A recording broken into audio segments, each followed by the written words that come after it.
Buenas, yo soy Mercedes Cruz Sandoval, soy la coordinadora o directora de este programa Historia Cultural de Cuba. Este programa consiste en varios módulos, ¿no? Tratando de resaltar los aspectos más interesantes de la cultura cubana, que a pesar de ser una cultura joven es sumamente rica, tiene una gran variedad. Está francamente designado para que los cubanos retengan cierta orgullo de los muchos logros que han logrado a pesar de la adversidad política que ha sido endémica en nuestra historia. Pero los cubanos, de una manera o de otra, hemos sido quizás el grupo humano que más géneros musicales ha producido. Yo me acuerdo que cuando yo era una niña, en menos de 5 años, produjeron estaba de moda el danzón, que me encantaba, el son de almendra. Después vino un baile que se llamaba el bote, que parecía una cosa así como el merengue, pero con mucho menos gusto que el merengue. Después vino el mambo. Y después, como a los 5 años, óyeme, el cha-cha-cha, que fue el acabose. O sea, somos una gente muy creativa, muy emuladoras. Nos gusta lo bueno y hacerlo hasta mejor. Le copiamos cualquier cosa a cualquiera e inmediatamente lo mejoramos, gracias a Dios. En los últimos 50 años tenemos un sistema de gobierno en la isla que lo que ha traído es muy baja autoestima, unos valores que francamente nada más que sirven para sobrevivir, y este cursito va dirigido a contrarrestar eso, ¿no? Y levantar el sentido del cubano como una criatura optimista y creadora. Hoy tengo el gusto de presentarle a alguien que yo quiero mucho. Yo he sido una mujer muy afortunada. He enseñado qué es lo que a mí me gusta hacer en la vida y he tenido muy buenos alumnos. Y este es uno de ellos, que además de ser buen mozo, y antes era de salir corriendo, es sumamente creador. Yo lo tuve de alumno en el Interamerican Center hace ya 20 y pico de años. Y nos envolvimos en unas aventuras. En esa época yo quería crear unas comparsas para la calle 8. Y lo puse a él. Y las creamos. Casi nos morimos en el proceso, pero bueno, las creamos. Bueno, así, aquí tengo el gusto de presentarle al doctor Jorge Luis Morejón. Es doctor, ¿saben? Y es especialista en el teatro en Cuba, además de danzas y cuanta cosa hay. Trabaja en la isla de Trinidad y Tobago, pero se va a tomar un año de sabática. Y de ñapa es vecino mío, ahora le cayó la vieja loca está arriba para sus proyectos. Así que bienvenido. Gracias, doctora. Es un placer estar aquí. Él nos va a hablar del teatro en Cuba. Así que yo voy a escuchar porque no tengo mucha paleta que dar. Bueno, la gente piensa que el teatro en Cuba puede ser que haya empezado quizá después de la llegada de los españoles, pero yo pienso que empieza, digamos, como producto performático desde los amerindios, o sea, con la creación de los areitos y cómo ellos celebraban los areitos, que tenemos conocimiento de ellos a través precisamente de las crónicas que dejaron los españoles. O sea, que es a través de los españoles, de los ojos de los españoles, de esa época, que nosotros sabemos cómo es que estos areitos se desarrollaban. Y eran digamos que estructuras artísticas muy completas, porque tenían la música, tenían la danza, tenían narraciones, y tenían además cantos. Y se celebraban de manera colectiva o individual, y siempre tenían un propósito, el propósito era de hacer que las diferentes manifestaciones climatológicas o fenómenos atmosféricos trabajaran a favor de la comunidad. Entonces, diferente, digamos, de las formas que vinieron después, que conocemos en el teatro comercial, este tipo de areitos, que además era común en todas las islas del Caribe, tenía una función netamente práctica para este grupo étnico. Se dice que ellos no tuvieron ninguna influencia en lo que vino después, en el teatro que vino después. Yo pienso que sí, porque igual que todos los cubanos, en la piscina genética cubana existe el ingrediente amerindio. Yo pienso que en la cultura en general cubana, y el teatro, que es parte de eso, no se puede considerar que no tiene también ese ingrediente presente. Después de los areitos, la influencia más directa fue la influencia de los españoles. Y aunque no era un teatro propiamente dicho, en el modo que lo percibimos hoy día, era un teatro también que tenía un contenido religioso porque realmente se hacía para celebrar Corpus Christi. Y de hecho, en Santiago de Cuba, su pueblo es que empieza, aunque no sé si es Baracoa, a veces usted dice Baracoa, a veces Santiago de Cuba. Nací en Santiago y criado en Baracoa. Es que se conoce por primera vez la celebración de Corpus Christi a través de una obra, de una danza realmente, porque en 1512 ya los areitos se habían prohibido. O sea, los españoles prohíben inmediatamente los areitos porque piensan que era una manifestación supersticiosa. Y imponen entonces sobre esta población sus ideas religiosas, en lo cual el teatro se convierte en un medio idóneo, porque entonces ya a la vez que uno representa Corpus Christi, el mensaje llega sin que sea un mensaje con látigo, llega un mensaje subliminal, digamos, y con la maravilla que es el teatro, que entretiene y ameniza las ocasiones. Después de este teatro de influencia, y por cierto, este teatro también da origen a la primera obra cubana que se conoce y de la cual se tiene un libreto que se llama El Príncipe Jardinero. Después de esto viene la influencia, digamos, africana, que yo lo pongo en esa cronología porque me parece que la influencia africana fue muy importante para el teatro que vino después. Y los africanos mostraron una forma de manifestarse artísticamente que era muy desconocida para los españoles, y es el 6 de enero, el Día de Reyes, cuando las autoridades coloniales les permiten a los negros cubanos, esclavos y muchos de ellos libertos, a hacer lo que hicimos nosotros aquí en Miami, ¿no? Hacer sus comparsas, ¿no? Que vienen realmente de una matriz religiosa. Algunos dicen que abacuá, otros las relacionan con las fiestas de los orichas, donde se celebran las diferentes deidades. El hecho es que se disfrazaban, usaban máscaras, y la forma en que danzan para los orichas es también muy teatral, porque no está solamente basado en el movimiento del cuerpo, pero en un arquetipo que ellos manifiestan a través de sus gestos y sus expresiones faciales.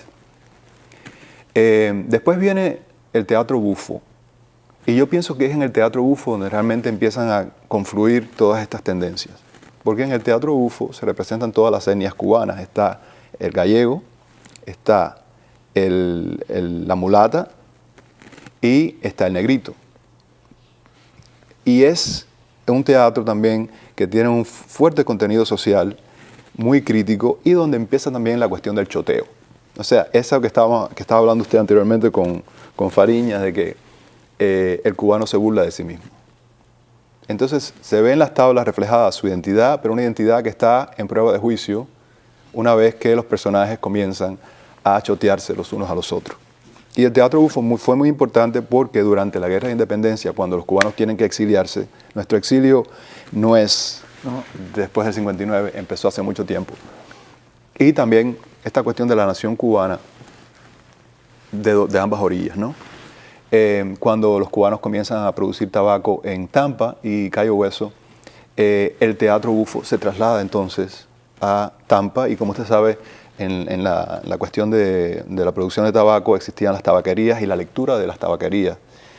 Y creaba un obrero muy culto, muy informado, muy al tanto de las cuestiones de la época, y el teatro bufo se hace reflejo de eso porque los tabacaleros eran muy políticos y estaban ahí porque no podían estar en su país, igual que estamos nosotros. Entonces eso creaba un tipo de movimiento político que era muy idóneo para desarrollar el teatro que estaban haciendo. Lo curioso es que no eran solamente cubanos los que habían en Tampa, también habían alemanes y habían italianos, y ellos le agregan a su teatro bufo el personaje del siciliano.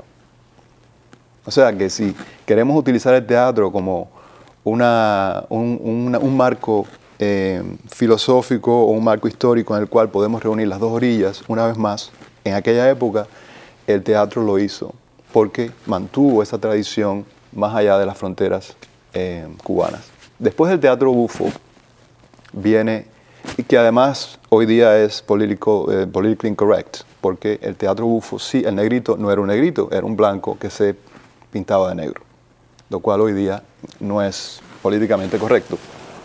Después del teatro bufo se origina el teatro vernáculo, que es el teatro que más añoramos nosotros, el teatro de Candita Quintana, de las zarzuelas, el teatro que un poco adquiere la herencia del teatro bufo en el sentido de que era político, socialmente activo, donde había choteo y donde existía, no se basaba generalmente en el texto, se basaba más bien en las posibilidades histriónicas de los actores. O sea, si caías bien, tenías público, si caías mal, retírate.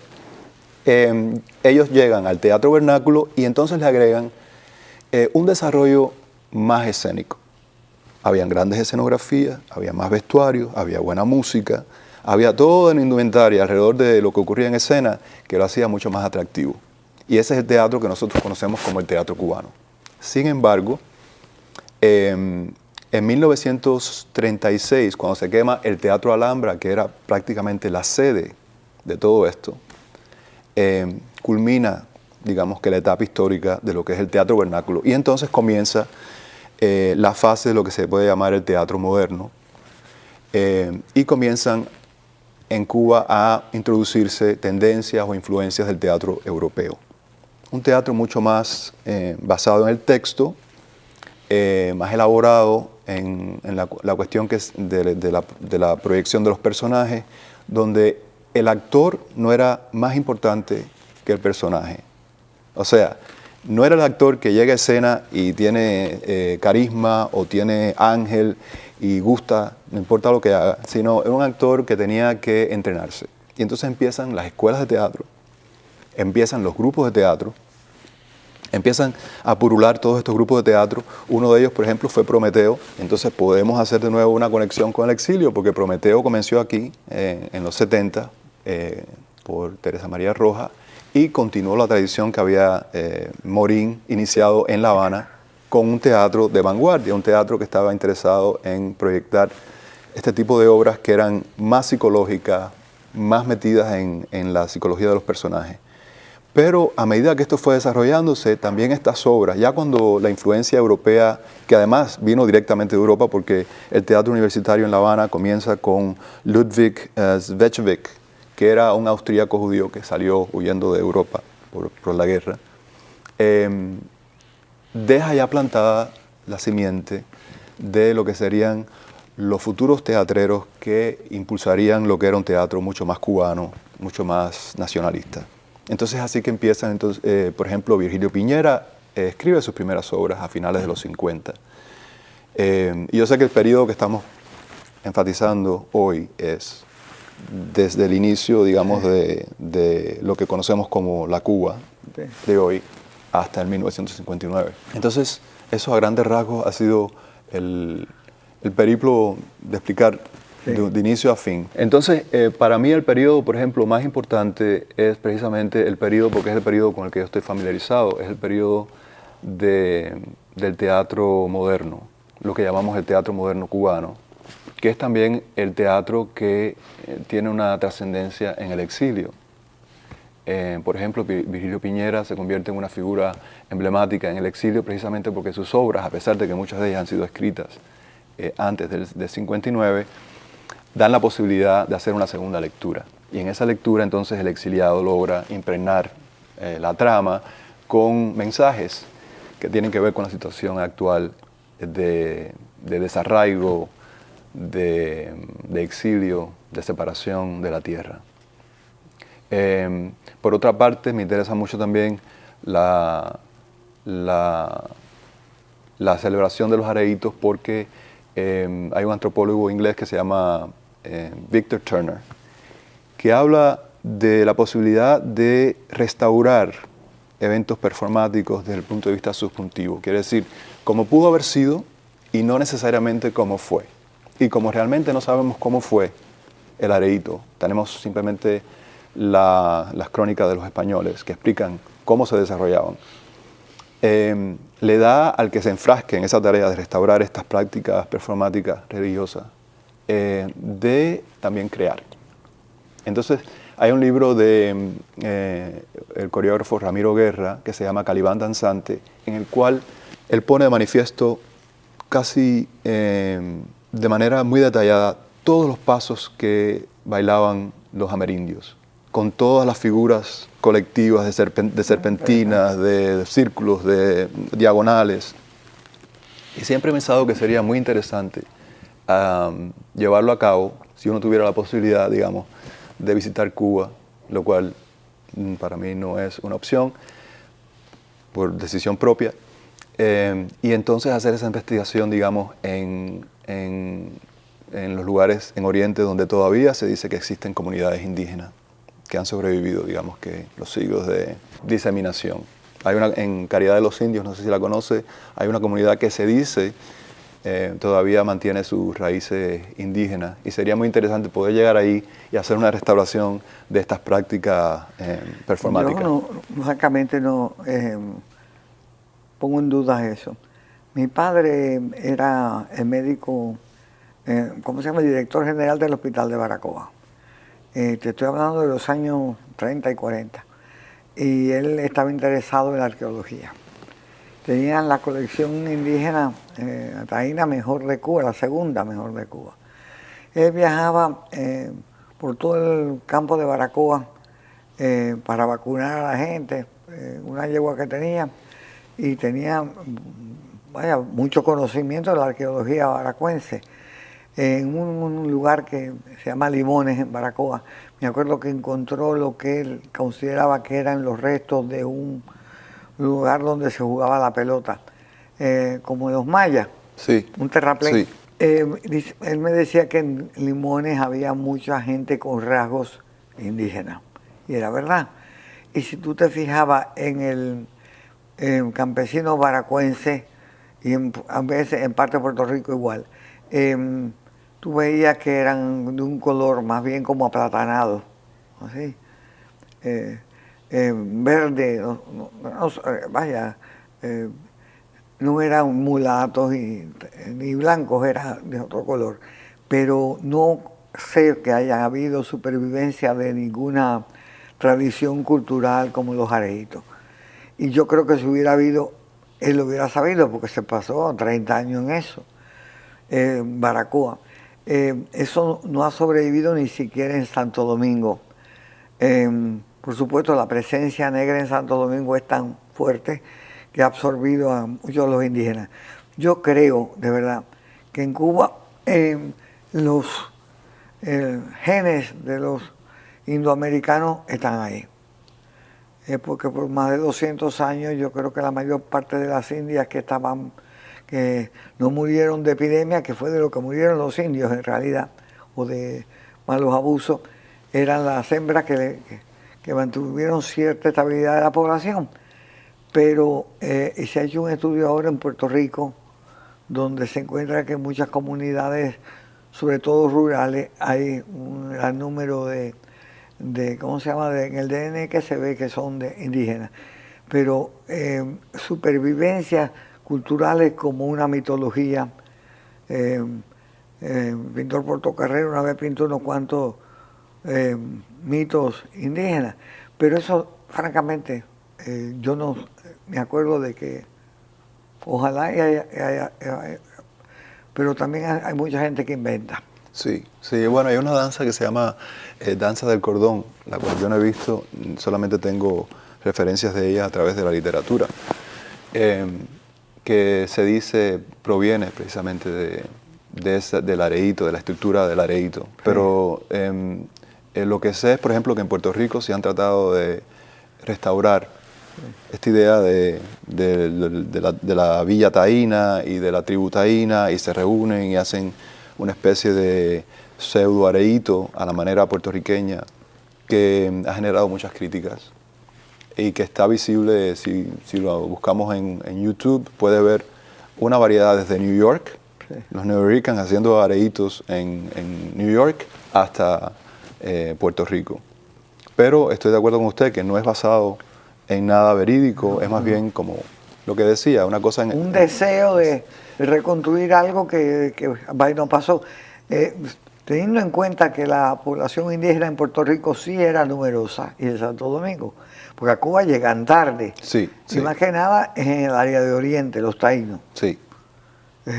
Prácticamente tú no te encuentras taínos nada más que en Oriente.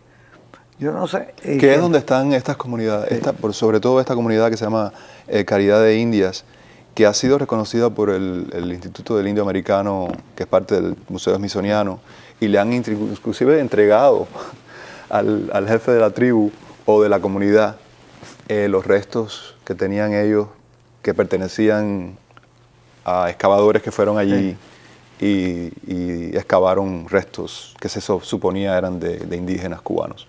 Yo lo que te digo, mi padre a caballo se la pasó durante años por todo el área de Maicí. Tú sabes que son como 3 mesetas.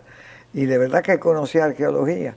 Y jamás me habló de esa supervivencia. Pero bueno, es posible que así sea. También los últimos 50 años han sentido el impacto de un gobierno que prácticamente dicta hasta la política académica. Sí. Entonces yo, por ejemplo, en Baracoa había un personaje que era una señora rusa, que era un personaje, pero no era un personaje como para que Baracoa circulara alrededor de ella, ¿tú me entiendes? La han hecho princesa rusa, qué sé yo, bueno, enough.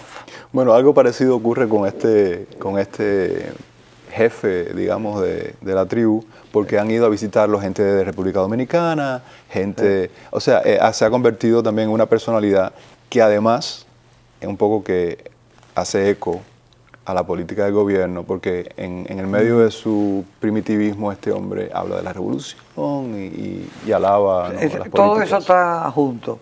No, ya yo eso lo noté, ¿cómo se llama? Con respecto a Baracoa, que yo creo que de eso mi papá era una persona que de verdad sabía. Bueno, pues yo te agradezco enormemente que hayas venido. Te debo una buena comelata. La verdad que estás muy bien instruido. ¿Con tambor o sin tambor? Mira, ya tú quieres. Esta vieja ya no puede casi consolarme, no sabía hacer café, pero bueno, le meto al tambor también. Y nada, pues gracias. Gracias a usted, profe. Yo soy Mercedes Cruz Sandoval, me alegro que hayan podido ver este programa tan interesante sobre el teatro en Cuba. Muchísimas gracias.